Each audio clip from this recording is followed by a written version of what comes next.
Bom, boa noite a todos. Eu sou o Daniel, sou analista aqui da R Investimentos. Hoje, continuando com a nossa série de lives, estamos recebendo aqui o Edward. Ele é diretor de RI, de Relações com Investidores, da Charles River, uma gestora que está completando esse ano 10 anos. Ele vai falar um pouco mais sobre o fundo, sobre os fundos que eles fazem a gestão, sobre a gestora. Aqui, no nosso bate-papo, eu estou com o Adriano, o Adriano e o Marcel. O Adriano, sócio da R, e o Marcel, o nosso gestor. Também estou com a presença do Ricardo, nosso analista aqui. Então, Edward, fica à vontade para fazer a apresentação, contar um pouco mais da Charles River, como começou, o que vocês fazem, as suas teses de investimento. Tá ótimo. Prazer. Obrigado, Daniel, Adriano, Ricardo, Marcel. Obrigado pela oportunidade de falar um pouco sobre Charles River, a gestora e o nosso fundo. Vou compartilhar minha tela aqui, que tem uma apresentação. Se puder só dar um segundo para compartilhar. Está conseguindo visualizar? Sim, eu estou conseguindo. Tá ótimo. Então, antes de eu entrar na apresentação, só para falar um pouco sobre a gestora, Charles River Capital é uma gestora sediada no Rio de Janeiro, que, como mencionou, na verdade, no domingo, dia 7, a gente completou 10 anos desde a primeira cota do fundo. Então, a gente está muito feliz com isso. E é uma gestora focada na gestão de fundos de renda variável. Começou como clube de investimentos em 2011, novembro de 2011, que depois esse clube foi transformado em fundo de investimento Charles River FIA, que é o fundo atual, em 2014. E ao longo desses 10 anos, a gestora também cresceu em alguns outros braços, tem um braço de private equity e um braço de family office. Mas nosso produto original, e que continua como nosso flagship até hoje, é o Charles River FIA. É um fundo de ações que, como outros fundos de ações, o foco é investir em empresas aqui no Brasil. É um fundo que pode investir até 20% fora, mas o foco é empresas brasileiras e na Bolsa Brasileira. E seguindo a filosofia de Value Invest. Somos Value Investors, e depois eu vou entrar em mais detalhes sobre o que isso significa. Falando um pouco sobre os big numbers da gestora, na verdade, essa apresentação foi atualizada no 29 de outubro, então foi uma semana antes de virar 10 anos. Então, agora são 10 anos de track record. Temos uma equipe de 20. Dessa equipe de 20, 10 são focados na equipe de Charles River FIA, que envolve gestão e back office. E depois disso também tem a área de RI, que é a minha área, eu sou diretor de RI da empresa. E os outros dois áreas que eu mencionei, da Private Equity e Family Office. O nosso fundo é um fundo razoável em termos de tamanho, 100 milhões. E ao longo desses 10 anos, a gente conseguiu entregar um desempenho que a gente gosta, que a gente tem orgulho desse desempenho ao longo desses 10 anos, de quase 600%, contra um retorno de Ibovespa, que é nosso benchmark, de quase 75%, com uma correlação baixa com a bolsa. Como eu mencionei, somos value investors, e acho que essa frase é uma frase bem utilizada no mercado, mas a gente gosta de brincar que somos value investors raízes, que o que mais importa para a gente é essa relação entre qual o valor intrínseco do papel e qual o preço que está sendo negociado no mercado. E essa diferença, essa margem de segurança que a gente exigindo que o preço seja bem abaixo do que a gente acha que é o valor intrínseco, quanto margem de segurança a gente exige depende do nível do risco da empresa. Então, são os dois fatores que a gente olha, qual a relação do preço e valor e qual o risco. Mais risco, mais margem de segurança.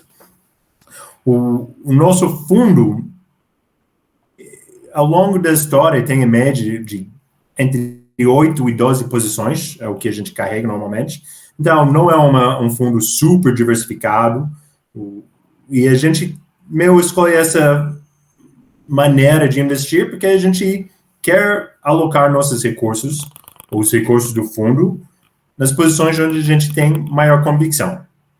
Mas a gente tem que ter maior convicção. Então, a gente faz uma análise super profunda, depois eu posso entrar em mais detalhes sobre como é o nosso processo de análise, como é elaborado e o que está envolvido. E a análise bem fundamentalista para entender o que é aquele valor intrínseco. Sempre pensando, ok, investindo nessa empresa, a gente tem que estar confortável de carregar no longo prazo. Obviamente, a gente fica super feliz em investir hoje e amanhã a ação subir 30%. Infelizmente, isso não acontece todo dia. Então, a gente fica super feliz investindo numa empresa barata e carregando por muitos anos. Isso é uma coisa que a gente, de fato, faz. Como eu mencionei, a carteira, em média, tem 10 posições. Dessas 10 posições, acho que no momento são 9 posições, o tempo médio das posições na nossa carteira, nesse momento, é mais do que 3 anos. A gente tem posições na carteira que estão na carteira mais do que 8 anos. Então, a gente analisa por muito tempo, acompanha por muito tempo, está bem confortável em carregar o papel por muito tempo, recebendo nossos retornos via apreciação do papel e também via distribuição de dividendos. Apesar do fato que a gente carrega esse papel por muito tempo, muitos anos, a gente não significa que a gente compra e segura. A gente está sempre ajustando o portfólio do fundo para ter maiores pesos dentro dos papéis que têm maior relação a risco e retorno e reduzindo os tamanhos das empresas que estão com relações de risco e retorno não tão atrativos, ou ainda atrativos, mas menos atrativos. Então, se a margem de segurança vai crescendo, que significa que o preço da ação vai caindo ou nossa visão do valor da ação vai subindo, a gente vai aumentar as posições. Se depois de investir e aumentar nossa posição, o preço começa a subir e assim a margem de segurança vai caindo, a gente vai reduzindo as posições. Então, a gente carrega o papel por muito tempo, mas sempre ajustando. Então, é raramente um dia em qual a gente não está negociando 2 ou 3 papéis dentro da nossa carteira. Isso é o que significa que dentro da nossa filosofia de gestão ativa. E tudo que a gente faz dentro do nosso processo de investimento, análise, nossas regras de acompanhamento, tudo está meio pré-estabelecido com parâmetros para evitar erros humanos. Então, a gente entende que as filosofias e os conceitos atrás de investimento, de ser um value investor, são conceitos bem conhecidos no mundo. Tem muitos investidores que conseguem aplicar com sucesso, com êxito. E com outras filosofias também tem outros jeitos de conseguir dinheiro. Mas é difícil controlar suas próprias emoções, evitar erros humanos. Acho que é o humano que estraga o jogo no momento de investir, especialmente durante as pandemias, ou durante um Joesley Day, ou greve de caminhoneiros, ou eleição, quando parece que tudo está indo mal. Então, a gente tenta criar processos e parâmetros para garantir que não é a emoção ou o ser humano tomando a decisão, mas o processo e o comitê de investimentos. Alguma dúvida até agora? Tá claro? Tá claríssimo. Eu tenho uma, Edgar, não sei se você pode abrir, mas você comentou que vocês seguram, né, eu vou usar seguram entre aspas, né, vocês criam estratégias, avaliam as empresas e acreditam nisso e por isso seguram por X tempo. Como que vocês revisitam essas suas análises? Vocês chegam a revisitar cada 15 dias, cada mês, ou tem determinados ciclos que vocês acompanham? Assim, não sei até quanto você pode abrir isso, né? Porque a gente já está falando da estratégia de aplicação. Mas eu acho interessante. Com certeza a gente pode abrir. Acho que a gente gosta de falar sobre isso porque a gente é bem exigente nesse sentido, então a gente acha que isso onde a gente adiciona valor. A gente tem nosso processo de análise inicial, que eu vou entrar em detalhe aqui no próximo slide, mas antes de falar sobre isso, a gente analisa uma empresa e determina, qual o valor. Depois entra no nosso sistema nossa cobertura, universo de cobertura, e nosso sistema de alocação. Depois de entrar lá, a gente atualiza aquele target, aquele valor intrínseco de quanto vale a ação, no mínimo semanalmente. Então, toda semana a gente tem uma atualização dos premissas macroeconômicas, juros, câmbio, quais são os preços de commodities, que já atualiza isso e todos os modelos estão usando a mesma base de dados para garantir que todo mundo está usando as mesmas premissas que são iguais para todos os modelos. Além disso, para cada empresa no nosso universo de cobertura, a gente tem regras de frequência de atualização do modelo e revisão das premissas da tese.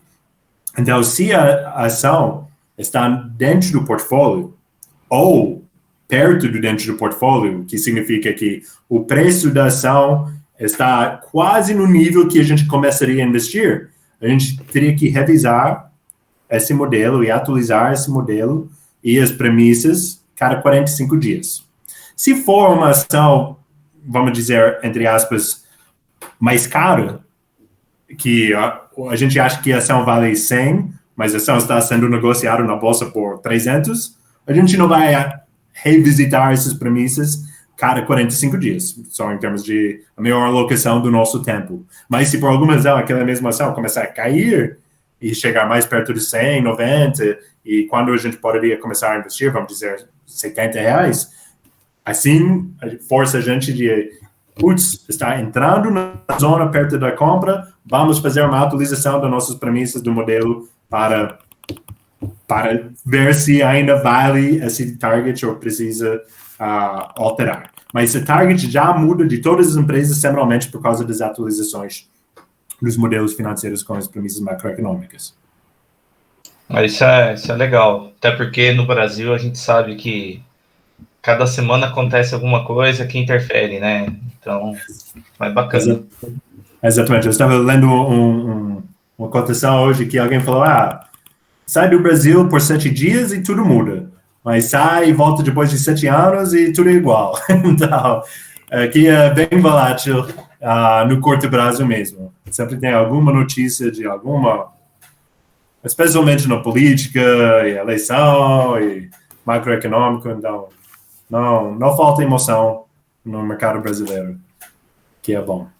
Mas é isso, então isso é como a gente atualiza. Mas falando sobre o nosso processo inicial de análise, que é aqui nesse slide, a gente tem analistas que são responsáveis por cada setor, alguns analistas têm múltiplos setores, e eles, obviamente, acompanham as empresas no setor, o que está acontecendo, quais são as empresas entrando na bolsa, e quando eles identificam uma oportunidade, que pode ser está parecendo barato, eles fazem um estudo profundo sobre a empresa, resumindo qual a valuation da empresa, fazendo um modelo simples, descrevendo qual é o mercado, o produto, concorrência, regulação do mercado, riscos, e prepara essa apresentação que mais ou menos 1 hora, 1h30, leva para o comitê de investimentos.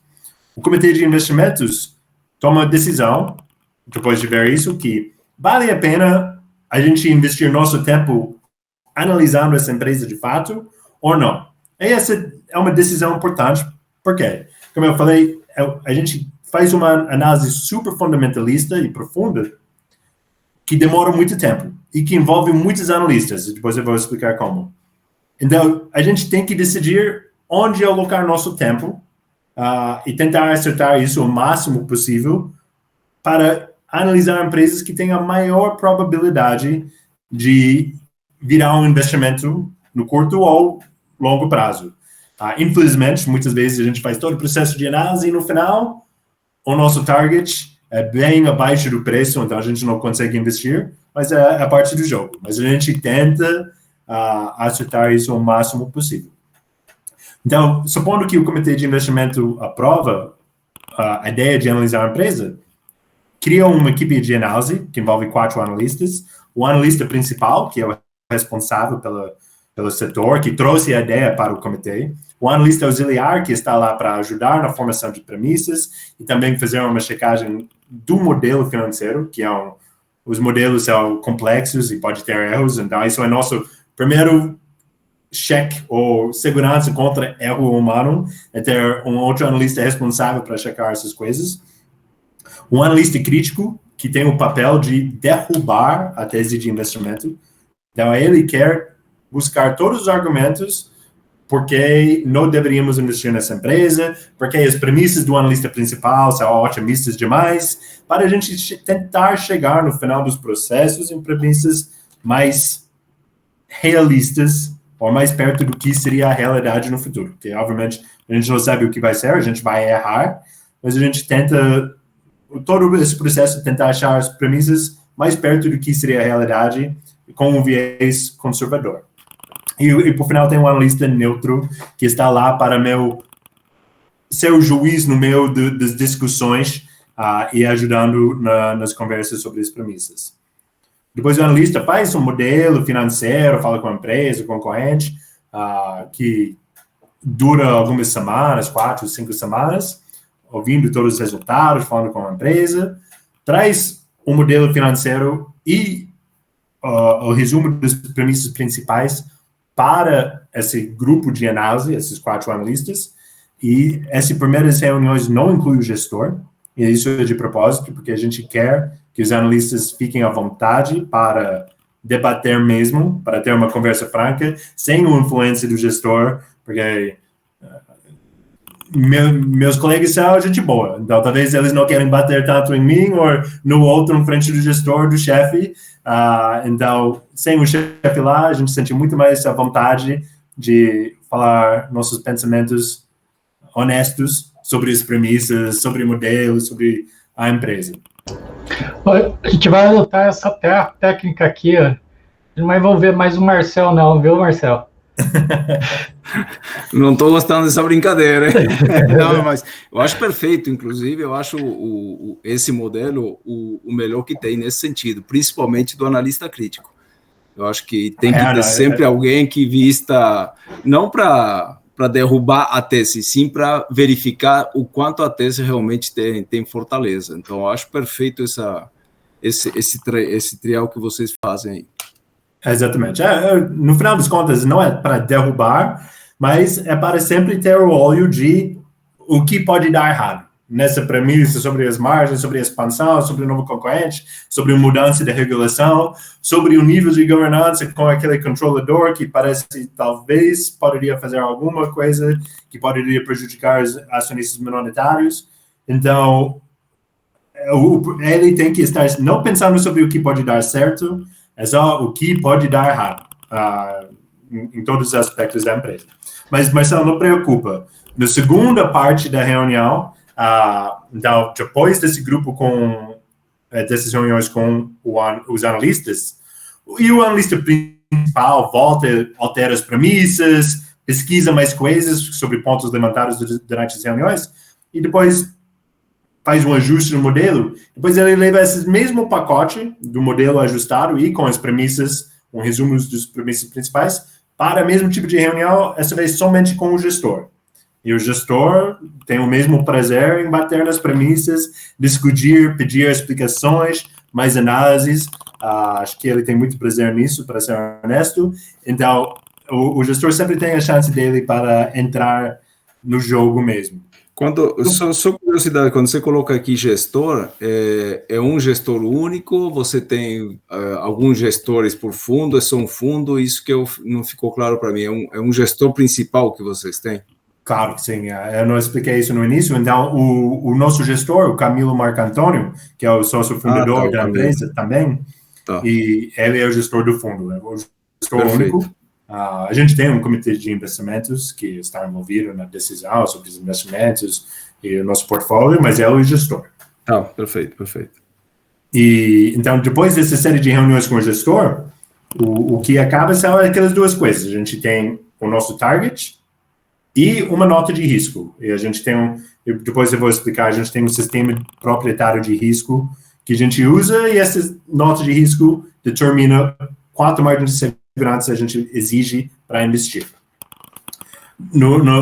Na etapa final do processo de análise, o analista leva de volta para o comitê o resumo do processo de análise, o que foi aprendido ao longo do processo, porque a gente tinha uma visão na reunião 1, quando ele levou a tese inicial, para ver se vale a pena investir ou analisar. E no final, muitas vezes a gente, aquela coisa que a gente achou que era barato, XYZ apareceu ao longo das coisas, a gente aprendeu isso, e infelizmente no preço atual não é investível, ou a gente achou uma coisa até que tem valor escondido, então pode aparecer coisas positivas. Mais vezes do que não, as coisas que aparecem são coisas ruins, porque se são coisas positivas, normalmente a equipe de RI da empresa faz um bom trabalho de dar ênfase para isso para os investidores. Então, e no final, essas duas coisas, a nota de risco e o target estão aprovados pelo comitê, incluído no nosso sistema de alocação. E toda semana depois, o target está atualizado. Tá claro? Até agora? Perfeito, maravilha. Muito legal. Perfeito. Então, falando um pouco sobre a nossa avaliação de risco, são as duas coisas que são outputs do processo, o target, que é o preço da ação, que a gente acha que vale, e a nossa nota de risco. E muitas vezes, acho que na literatura acadêmica, e até quando pessoas falam sobre risco, eles estão falando sobre volatilidade. Para a gente não olha risco como volatilidade, até muitas vezes pode ser visto como volatilidade, pode ser visto como oportunidade. A gente olha risco como qual é a possibilidade de a gente perder o dinheiro investido ou não receber um retorno adequado de um investimento feito. Então, não é só perder, mas investir numa empresa e depois receber nada, ou ter o mesmo valor 5 anos depois. Isso é risco para a gente, porque a gente quer gerar valor. Então, a gente olha assim. E para isso, a gente olha a empresa em si. A gente tem 4 métricas que a gente olha, ou 4 parâmetros. Primeiro, nota de risco de valuation, que é qual é não só a probabilidade, mas também o grau do nosso erro de valuation. Porque a gente vai errar o valuation, isso está garantido. Ninguém consegue acertar na vírgula valuation de uma empresa, que muda de todo segundo também, informações novas, então não dá para saber. Mas a gente vai errar. Mas por quanto? E em qual direção? Essas são coisas importantes. Se a gente erra porque, a gente achou que vale 100, mas na verdade valia 200, a gente está muito feliz com esse erro. Okay? Não muito feliz, mas é muito melhor do que achar que vale 100 e errar porque vale 50 e investiu na empresa. Então a gente olha qual é a empresa, qual é a competitividade do mercado, qual a alavancagem da empresa, porque isso afeta o que é, no final, para os acionistas, que é o nosso papel. E depois, o segundo conjunto aqui é governança, que não tem a ver com a qualidade da gestão. A qualidade de gestão entra nesse primeiro conjunto de valuation, o risco de valuation, mas o risco de a gente acertando o valuation, qual o risco desse valuation justo que deveria ser para cada ação ser expropriado por algum outro agente, muitas vezes o controlador da empresa. Então, tem alguns jeitos de fazer isso legalmente, na beira de moralidade ou ética, não sei, mas então a gente olha, quais são as proteções no estatuto social, no nível da listagem do mercado, qual é a história do controlador, qual é a qualidade da diretoria e do conselho em relação a esses tópicos, assuntos societários. E por final a gente tem liquidez, que é menos sobre a empresa em si, mas quanto o mercado deixa a gente entrar e sair com facilidade para aproveitar das oportunidades ou sair quando for necessário, se nossa visão sobre o valor mudar, ou para poder investir em uma outra oportunidade que tenha uma melhor relação risco-retorno. E fluxo é meio um ajuste final que, como eu falei, a gente sempre olha preço e valor. Se o valor está aqui, o preço está aqui, a gente pode investir. E a gente espera, eventualmente, que vai ter uma reversão do preço é o valor intrínseco. Essa nota de risco de fluxo meio tenta medir isso. Em quanto tempo a gente acha que isso poderia acontecer? Ou se a gente acha que poderia ter alguma notícia no curto prazo que poderia acelerar isso ou decelerar isso afeta a nota de risco. Se é uma empresa que tem muito do valor dela nos fluxos de caixa no curto prazo, isso já meio garante que tem um prazo mínimo. Se a ação não subir, mas ok, os fluxos de caixa vão acontecer e poderiam distribuir isso para os acionistas.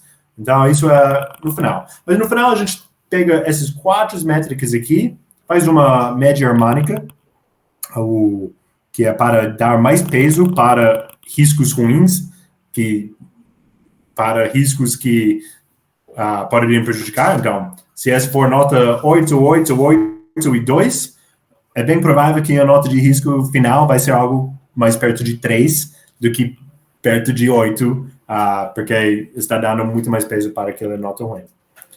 E essa nota de risco, em conjunto com o nosso margem de segurança, determina o sizing da posição.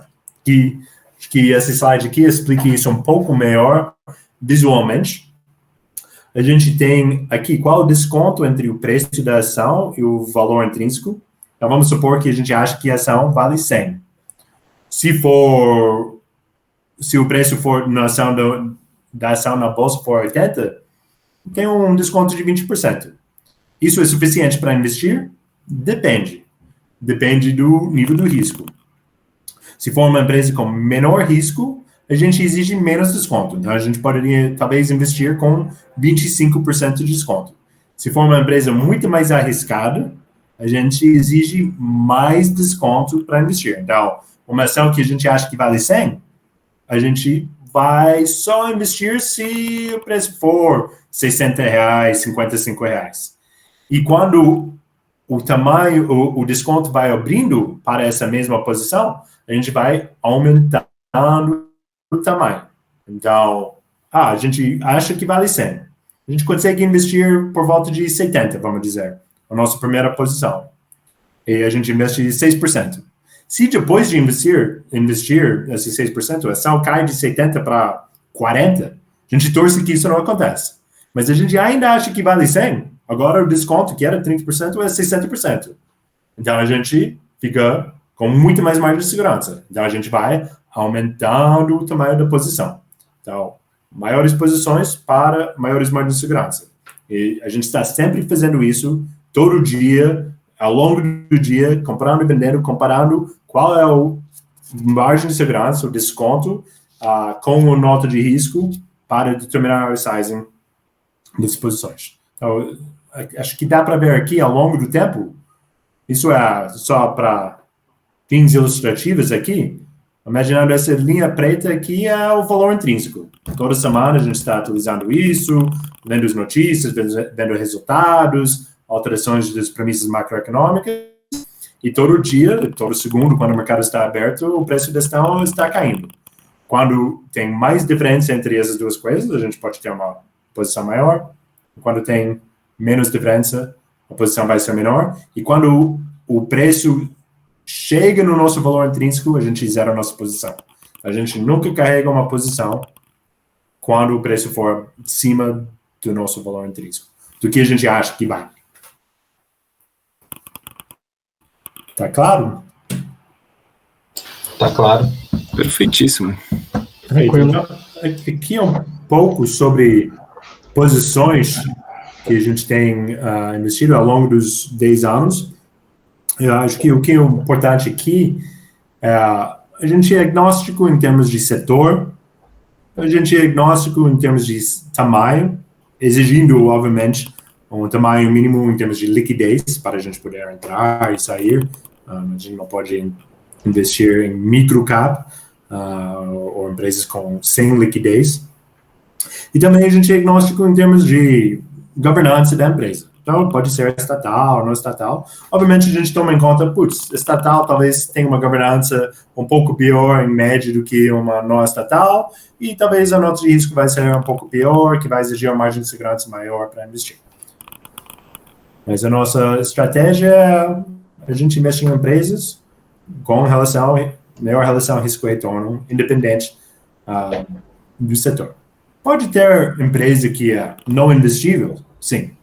Eu não sei se essa é uma palavra, não investível, mas pode existir uma empresa que tem algum perfil de risco que a gente não está confortável em investir nessa empresa? Sim, isso acontece, já aconteceu, mas normalmente a nossa visão é que cada nível de risco tem um preço.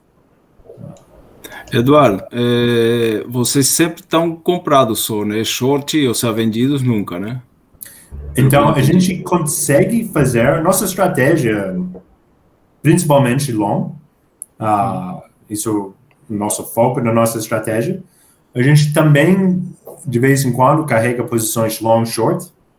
Tem short também, legal. Long, short também. Long, short, mas short puro, ou seja, se o preço está acima do seu valor intrínseco, vocês entram vendidos nessa ação ou não entram?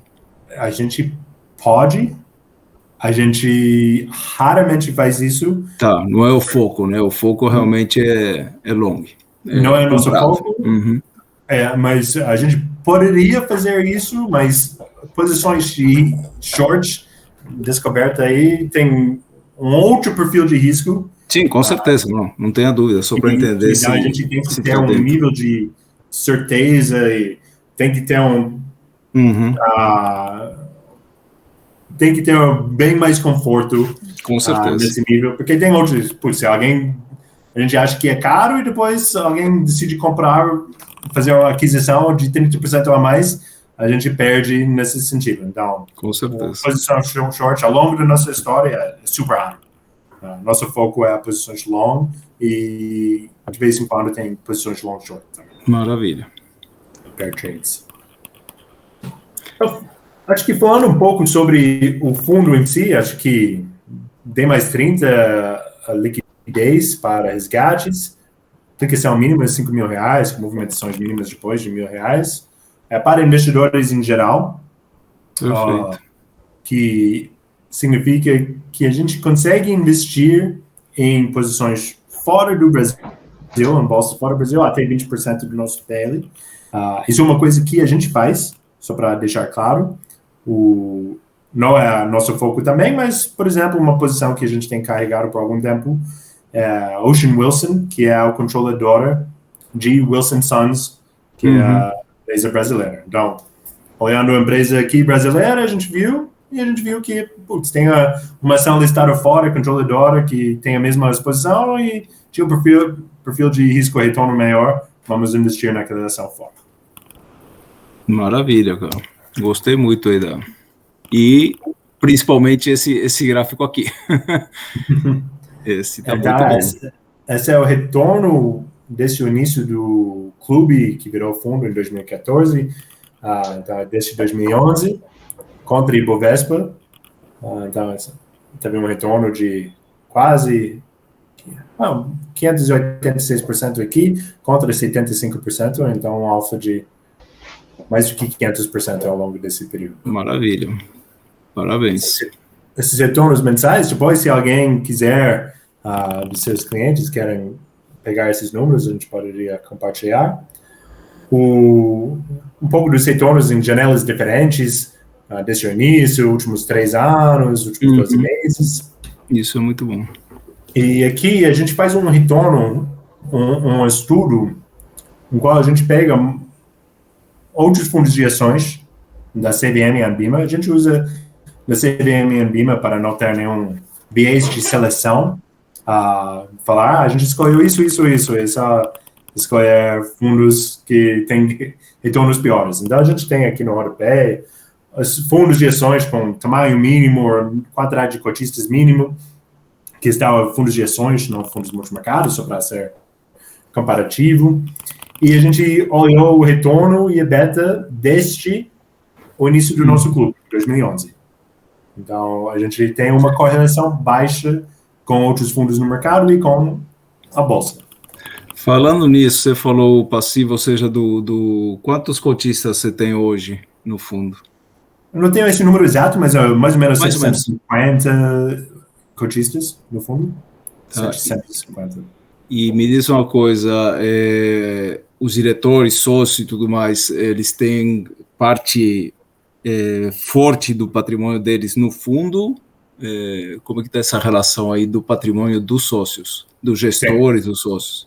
Sim, então a gente tem uma posição bem relevante do patrimônio dos sócios da gestora investido. Como eu mencionei, ou não mencionei na verdade, mas começou o clube com dinheiro dos sócios, family and friends, e foi crescendo ao longo dos anos com esse dinheiro, e no ano passado, quando a gente começou a distribuir as cotas para outros investidores, via distribuidores e outros clientes. Então, uma parcela grande do nosso patrimônio e uma parcela grande do fundo. É isso que eu queria entender, do fundo, percentualmente, quanto é do digamos, proprietário dos sócios e quanto é de cotistas. Você tem mais ou menos isso? Sim, não tenho o número exato comigo, mas eu chutaria quase 10% é dinheiro dos sócios. Tá, perfeito. E é nesse fundo mesmo, né? Ou eles têm algum outro fundo particular mesmo, dentro da Charles Chaves? Tá, é só esse daí, tá, legal, maravilha. Mas é o único veículo em qual os sócios conseguem aplicar dentro do fundo. A gente não, às vezes tem um fundo para cotistas e outro fundo para os sócios. Tudo a gente só tem um veículo, Charles Riviere. A gente investe nas mesmas condições dos nossos clientes. E da equipe, nesse gráfico que você mostrou de rentabilidade, é sempre a mesma equipe ou teve saída de algum gestor, algum principal dentro desse período aí? Não, é a mesma equipe ao longo dos 10 anos. Obviamente foi uma equipe crescendo, começou como clube de investimento, mas o core da nossa equipe é o mesmo ao longo do tempo. Maravilha, isso é fundamental.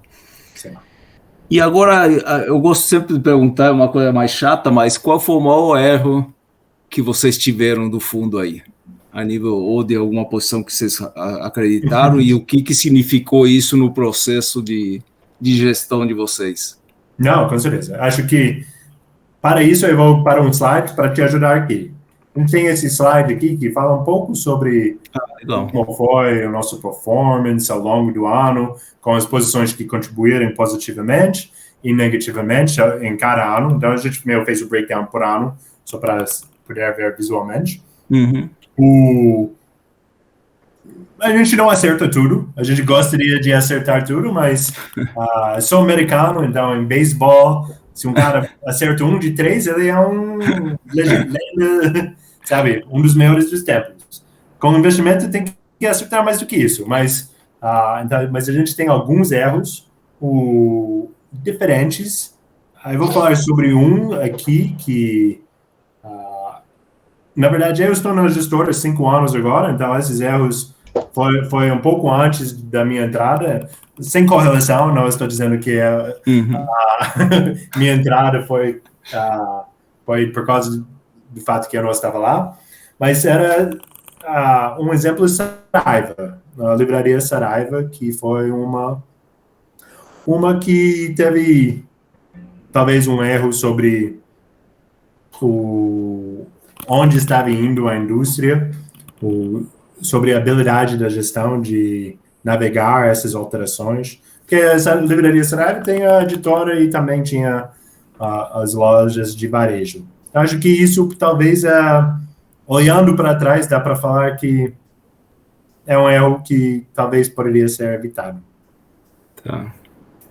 E você atribui esse erro realmente a uma falha de um processo de análise, ou foi o mercado que mudou muito e o que vocês atribuem? Ou seja, qual foi o motivo principal do erro? Foi uma análise interna ou foi a macroeconomia que vocês não conseguiram ver que aquilo ia mudar? O que você analisa? Não, eu acho que com certeza foi uma falha do processo de análise e até foi por causa disso a gente foi ajustando o nosso processo de análise para tomar em conta. Então, como eu falei, a gente talvez não deu tanto ênfase na habilidade de gestão e governança de navegar, e depois isso ganhou maior importância dentro do nosso processo de análise. Então, foi uma coisa que acho que vai fazer erros. A questão é se a gente vai aprender dos nossos erros ou não. Provavelmente vai ter outros erros no futuro, e eu espero que os outros erros que a gente vai ter no futuro não vão ser repetições dos erros do passado. E eu espero que os erros que a gente vai cometer, a gente vai aprender deles também. Essa é a ideia. Maravilha. Então, esse é um pouco sobre algum reconhecimento que a gente tem recebido ao longo desses 10 anos. O fundo é 5 estrelas na Morningstar e saiu no Valor Econômico como um dos somente 8 fundos que conseguiu se manter entre os 20% melhores no período desde 2016. Então, a gente ficou muito orgulhoso desses reconhecimentos. Também Exame aqui, 5 estrelas, e de Citywire a gente está sempre perto do topo do ranking do gestor e do fundo em vários prazos. Muito bom, parabéns. Obrigado. Parabéns mesmo, né? Acho que é um trabalho muito legal que vocês fazem. E tem que dar mérito também para esses reconhecimentos. Muito obrigado. É muito trabalhoso, obviamente, mas a gente gosta de fazer o que a gente faz. Então, quando recebemos esses reconhecimentos, a gente fica super felizes. Mas eu acho que o maior reconhecimento como sócio da gestora e também como investidor dentro do próprio fundo, o maior reconhecimento é quando conseguir entregar retornos positivos para os nossos cotistas e para a gente também. Maravilha, parabéns. Edward, você colocou que tem 20 colaboradores, 13 são sócios, né? E os sócios, eles se dividem, acho que está no primeiro slide, e os sócios se dividem entre as áreas que você comentou. Sim. Não. Sim, a gente tem sócios que a gente tem as 3 áreas, vamos dizer, 3 linhas de negócio. A gente tem Public Equities, que é o Charles River FIA, a gente tem Private Equity, Family Office também. Então, alguns dos sócios fiquem nessas outras áreas também. Mas percentualmente, qual é a relação do fundo com essas outras 2 áreas? Então, só para dar um breakdown um pouco mais claro, tem da nossa equipe de 20, tem uma equipe de 8 na equipe de gestão e análise do fundo Charles River FIA. Depois tem mais 2 de back office, depois tem mais 3 que é RI, eu estou nesse grupo aí, e depois os outros 7 fiquem nas outras áreas. Tá. Legal. O Brad, fica alguém em Nova York, em outro país, analisando, ou você tem alguma outra ponta do outro lado, ou não, toda a equipe é aqui concentrada no Brasil? Toda a equipe é concentrada no Brasil. Até o nome é Charles River, que parece nome gringo. Eu, como diretor de RI, sou gringo, mas não tem nada a ver com gringos. Eu sou até o único gringo na empresa. A empresa é brasileira, fundada por brasileiro. O nosso foco é do Charles River FIA, empresas brasileiras. E por que do nome, afinal? O nosso gestor, o Camilo Marcantônio, ele é engenheiro e depois trabalhou na consultoria estratégica de Bain & Company. E ele foi fazer o MBA dele em Harvard, que fica lá em Boston. E o nome do rio que passa lá é o Charles River. Então, e quando ele estava lá, que tomou a decisão de construir o Charles River, a gestora, e roubou o nome. Ele sempre brinca que ele não é muito criativo com marcas e coisas assim, então... Não, maravilha. Imaginei que fosse isso, mas de repente era alguma outra coisa, por isso que eu perguntei. Literalmente, ele bebeu da água para criar o nome. Exatamente. Mas a gente brinca aqui que eu sou o único na equipe que fala o nome certo.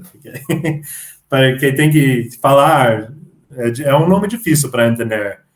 Charles River em inglês ou Charles River em português. Então, até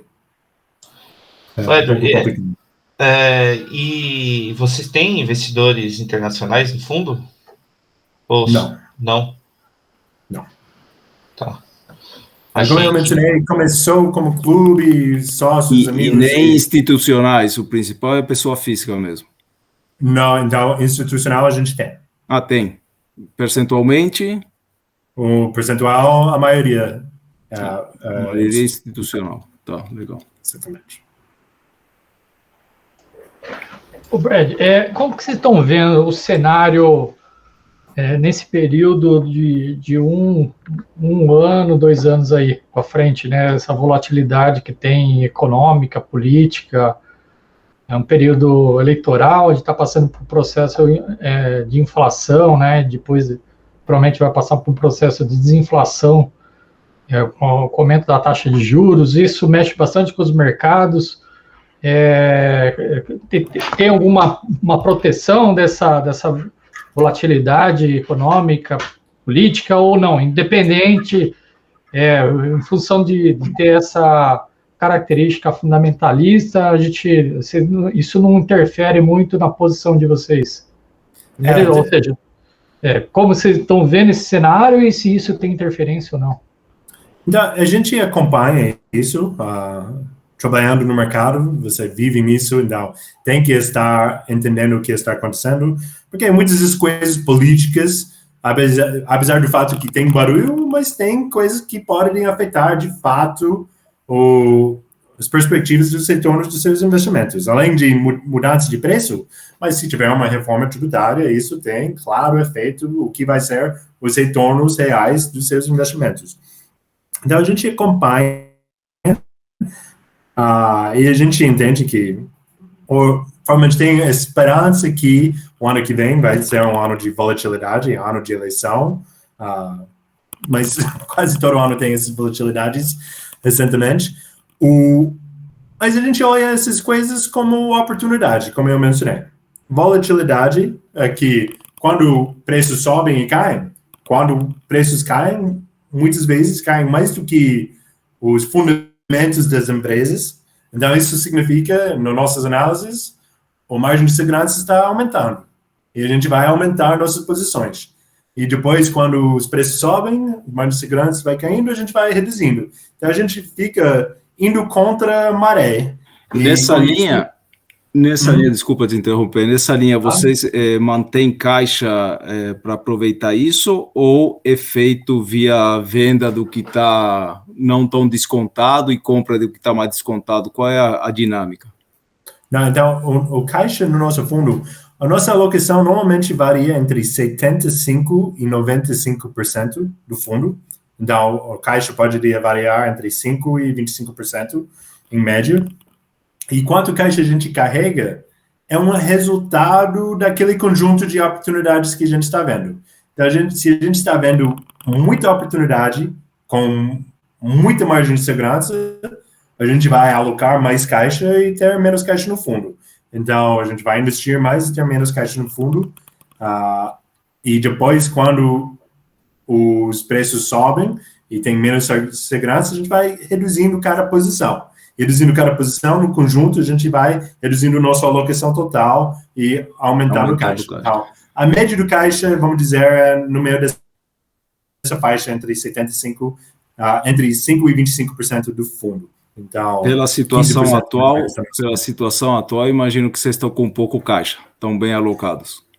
Sim, a gente foi, ao longo dos últimos meses, com o barulho e a volatilidade no mercado, e a queda da bolsa, que significa que muitas posições que a gente carrega também caíram, a gente foi aumentando nossa exposição. Então, perfeito. No momento está mais perto dos 90%, 85%, 90% do que para a faixa de baixo. Perfeito. E isso é uma coisa que é interessante que os nossos ouvintes da live vejam, que a cabeça digamos, do ser humano, da pessoa física normal, é o contrário, né?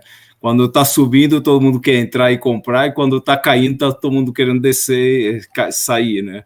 E é justamente o contrário. Quando cai é que é o momento certo de comprar. tem que ter sangue frio, e quando sobe muito é o momento justamente de abaixar um pouco e fazer mais caixa para momentos. A lógica é invertida do normal, e isso é muito difícil dos clientes pegarem. É difícil não só para os clientes, mas porque tem que ter sangue frio mesmo, e para ter esse sangue frio a gente tem que ter muita confiança nas análises feitas. Exatamente. Porque putz, quando você investe em uma ação e você investe e acha barato, depois continua caindo 30%, 40%. E a questão é, o que eu estou perdendo? O que eu não estou vendo que o resto do mercado está vendo. Então, por isso, tem que ter muita confiança, e por isso faz aquele trabalho de meses e meses e meses, envolvendo muito analista, para analisar a empresa, para ter esse sangue frio e comprar quando está caindo. Exatamente, ter a confiança quando está caindo, que realmente o que a gente sempre fala, investimento é muito mais psicológico, é muito mais de estômago, do que, porque essa tarefa de análise é a parte fácil, digamos, entre aspas. O importante é você ter confiança naquela tua análise e ver e apostar naquilo lá. Parabéns aí pelo trabalho de vocês.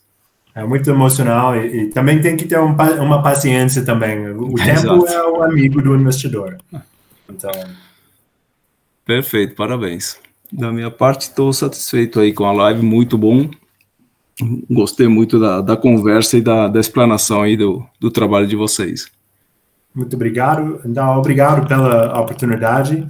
Se vocês tiverem qualquer outra dúvida depois, estou à disposição, e também se um dos seus clientes tiver qualquer dúvida, poderiam ficar em contato com a gente, ou a gente poderia marcar uma outra reunião para conversar, para explicar sobre o fundo, ou também para bater papo sobre os investimentos. A gente gosta de conversar sobre isso, então a gente seria um prazer. Bom, então, Adriano, Ricardo, tem mais alguma dúvida? Não? Não, tranquilo. Então, Adriano, quero agradecer. O Marcel já fez, mas vou agradecer para a gente encerrar aqui, quase uma hora, que foi uma conversa boa. Acho que eu falo pelo Adriano, pelo Marcel, pelo Ricardo também. Acho que assim como vocês, nós que estamos inseridos no mercado financeiro, mercado de capitais, nós também gostamos de discutir, de ler, de buscar informação, e acho que é sempre bom, tanto para a gente quanto para os nossos clientes, eles entenderem o pensamento dos gestores, né? Acho que informação para esse mercado nunca é demais, conhecimento para esse mercado é nunca demais. Então, o Marcel já agradeceu, mas queria agradecer novamente a sua participação, o seu tempo, e, enfim, foi muito bom acho que o Marcel, não sei se ele caiu ou não, mas foi muito boa a live. A gente vai colocar à disposição para os nossos clientes aqui, caso eles tenham uma dúvida, ou a gente direciona para você as perguntas, ou a gente coloca em contato. Mas, enfim, é isso.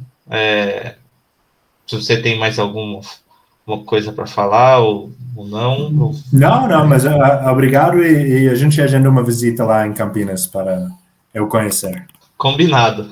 Combinado, velho. Agradeço aí mais uma vez aí pela disposição, e a gente vai se comunicando aí depois.